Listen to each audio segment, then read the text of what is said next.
आप वहां उन्हें समझाने जाएंगे तो क्या आपकी बात सुनेंगी वो? मेरी नहीं सुनेंगी तो और किसकी? तुम्हारी? हाँ शायद मैं उनसे बात करूंगी। अश्विनी, मेरा बर्ताव तुम्हारे लिए बदला है, वहीनी का नहीं। वही तो, वो तो मेरे साथ पहले जैसे ही हैं, लेकिन आपसे बहुत नाराज है। अगर आप उनसे बात करने जाएंगे ना तो वो आपको बातें कम ताने ज्यादा सुनाएंगी। इसलिए मैं कहती हूँ कि मैं जाती हूँ, बात करती हूँ। देखिए, एक देवरानी जेठानी की तरह नहीं, औरत की हैसियत से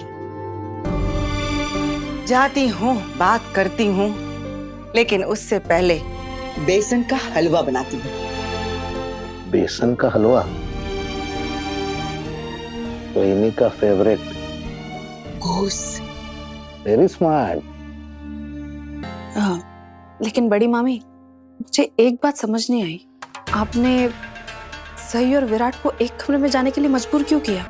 विराट और सई के बीच अजीबोगरीब प्रॉब्लम्स चल रहे हैं ना। देखना, बच्चा होने के बाद सब कुछ अपने आप ठीक हो जाएगा। बच्चा तो मुझे और निनाद को भी हुआ, वो भी शादी के बाद पहले ही साल में। लेकिन फिर भी समस्या तो और भी बढ़ गई। पिछले 36 साल तो समस्याओं में ही बीत गए, कुछ भी ठीक नहीं हुआ। वो तो अब मेरे बेटे और बहू ने मिलकर हम दोनों के बीच की दूरियां मिटा दी। अश्विनी बेनी, आपका काला कोट किधर है? क्या काला कोट?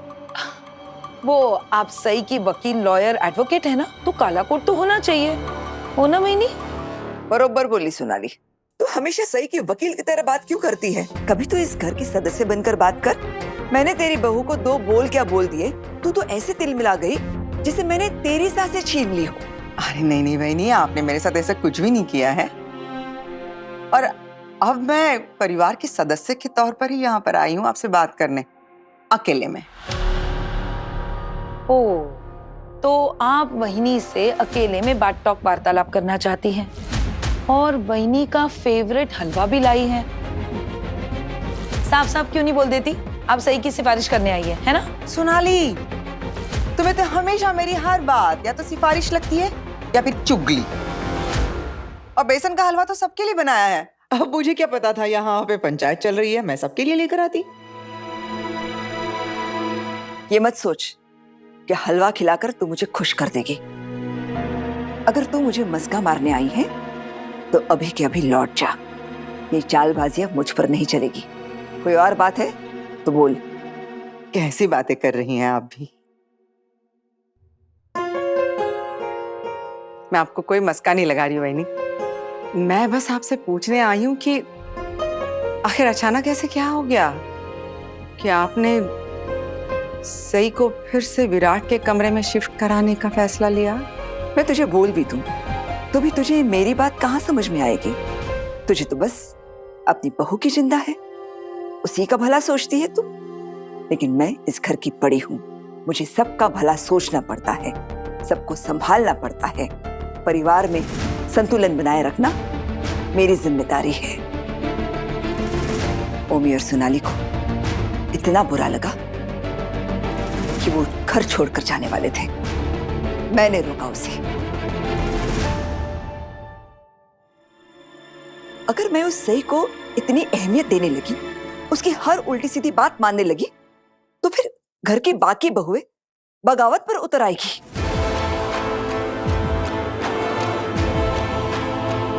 पति के साथ थोड़ी अनसुनी हो गई कि वो भी अलग कमरे में रहने की मांग करने लगेगी। और मैं ये नौटंकी इस घर में हरगिज बर्दाश्त नहीं करूंगी। बरोबर है बहनी, अलग करता है। आपकी बात मैं समझ सकती हूँ, लेकिन ये सई और विराट से खानदान का वारिस मांगना, ये आपने कैसी बात कर दी बहनी? बच्चा सामान थोड़ी ना है क्या आपके कहने भर से विराट और सई बाजार में जाकर खरीद कर लेकर आए? ये तो मैं भी जानती हूँ अश्विनी कि बच्चे बाजार में नहीं मिलते, वरना मैं भी एक लाकर दे देती। करना तो इन दोनों को ही है, इसलिए मैंने उन दोनों को कहा। लेकिन देखा जाए तो ये बात तुझे उन्हें कहनी चाहिए थी, और वो भी बहुत पहले। बहनी, आप तो ये अच्छी तरह से जानती है ना, विराट और सई का एक दूसरे की जिंदगी में रहना कितना जरूरी है। मैं विराट और सई के जीवन के साथ खिलवाड़ नहीं कर सकती और ना ही समझौता। सिर्फ मैं जानती हूँ बहनी, मैंने सई को किस तरह से और कैसे कैसे मनाया है अस्पताल से घर आने के लिए, और आपने बिना सोचे इतनी बड़ी बात कह दी। आपकी इस बात की वजह से विराट और सई का रिश्ता टूट सकता है, उन दोनों में झगड़े हो सकते हैं, सही घर छोड़कर चली जा सकती है, फिर दोनों अलग हो जाएंगे और पापा ना करे मेरे दोनों बच्चों को कुछ हो गया तो फिर आप कैसे मांगेंगी इनसे घर का वारिस? अब तो कुछ भी बोले अश्विनी, ना तो मेरा फैसला बदलेगा और ना ही मेरी मांग। और मैं दावे के साथ कहती हूँ, जब इनका बच्चा हो जाएगा ना, तो ये अपने आप पति पत्नी की तरह रहना शुरू कर देंगे, अपने रिश्ते अच्छे से निभाएंगे। देख अश्विनी, मैं भी वही चाहती हूँ जो तू चाहती है, फर्क हमारे तरीकों में है। हम दोनों ने अलग अलग राह चुनी है, लेकिन मंजिल हम दोनों की एक ही है। अतः तू समझना, कितनी अजीब जोड़ी है इन दोनों की। इन्हें एक दूसरे का साथ चाहिए, लेकिन इन्हें एक साथ नहीं रहना है। ये लोगों के बीच दोस्त बनकर एक दूसरे के गले लग सकते हैं, लेकिन पति पत्नी बनकर एक नहीं हो सकते। आणि तूच सांग, ये सही के घर छोड़ के जाने की धमकी से हम कब तक घबराते रहेंगे? क्या विराट ने सही के लिए कुछ नहीं किया? तो फिर सही का भी अपने पति के प्रति कोई फर्ज नहीं बनता? या फिर हम ये मान लें कि वो सही इस घर में बस कुछ दिनों के लिए ही इस घर में बहू बनकर आई है और अपनी पढ़ाई लिखाई खत्म करेगी और विराट को हमेशा हमेशा के लिए छोड़कर चली जाएगी? अगर ऐसा है तो हम सही को बहू के जगह पेइंग गेस्ट क्यों नहीं मानते? डॉक्टर की पढ़ाई के लिए कम से कम 5-6 साल तो लगते होंगे ना? तो क्या तब तक शादीशुदा होने के बावजूद विराट एक कुंवारे आदमी की तरह जिंदगी गुजारेगा और तुझे इस बात से कोई एतराज नहीं है? कैसी आई है तू? और अगर सही अपनी पढ़ाई लिखाई खत्म करके विराट को हमेशा के लिए छोड़कर चली जाएगी, फिर उसके लिए हम एक नई लड़की ढूंढेंगे, फिर उसकी असली शादी करवाएंगे। लेकिन उस उम्र में उसे शादी कौन करेगा?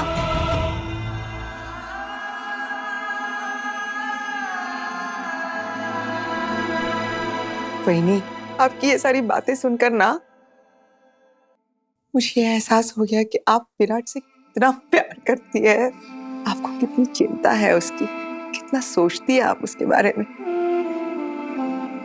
ये बात तो मुझे पहले से पता थी, लेकिन आज यकीन हो गया।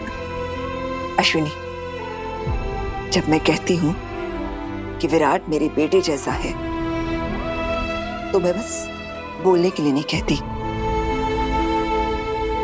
सच्चे दिल से कहती हूँ। मुझे विराट में उसके स्वर्गीय काका साहब नजर आते हैं। वही तेज, वही काम को लेकर ईमानदारी, वही जुनून, उन्हीं की तरह विराट भी एक दिलेर पुलिस वाला है और जबान का पक्का। इसीलिए तो अपना वादा निभाने के लिए वो सही जैसी जंगली मुर्गी को इस घर में बहू बनाकर ले आया।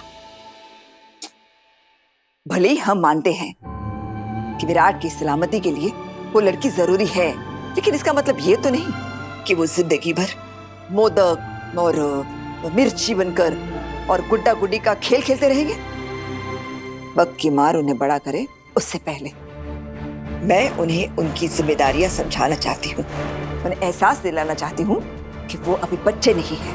मैं आपकी बात से पूरी तरह सहमत हूँ वहीनी, लेकिन आप सिर्फ एक बार मेरा नजरिया भी समझने की कोशिश कीजिए ना। जिन्हें तैरना नहीं आता उन्हें नदी में धक्का नहीं दे सकते ना। सबसे पहले हमें उन्हें तैरना सिखाना होगा ना, यही मैं बोल रही हूँ। तो बिल्कुल गलत बोल रही है अश्विनी। तैराकी सीखने के लिए पानी में उतरना जरूरी होता है, और अगर पानी में ना उतरे तो धक्का देना पड़ता है, तब जाकर कैसे वैसे हाथ पांव मारकर तैरना सीख जाता है इंसान। मैंने तेरे मांगने पर तुझे मोहलत और सहूलियत दोनों दी। अब एक बात दिमाग में बिठा ले, सूरज पश्चिम में उग सकता है, लेकिन भवानी नागेश चौहान का फैसला कभी नहीं बदल सकता। तेरी उस जंगली बहू के लिए भी नहीं। ठीक है, मैं आपकी बात समझ गई, लेकिन वही एक बार मुझ पर विश्वास रखिए ना। मैं आपकी बात टाल नहीं रही हूँ, लेकिन आपसे हाथ छोड़ के विनती करती हूँ, प्लीज इस बात को मुझे मेरी तरह से संभालने दीजिए, प्लीज।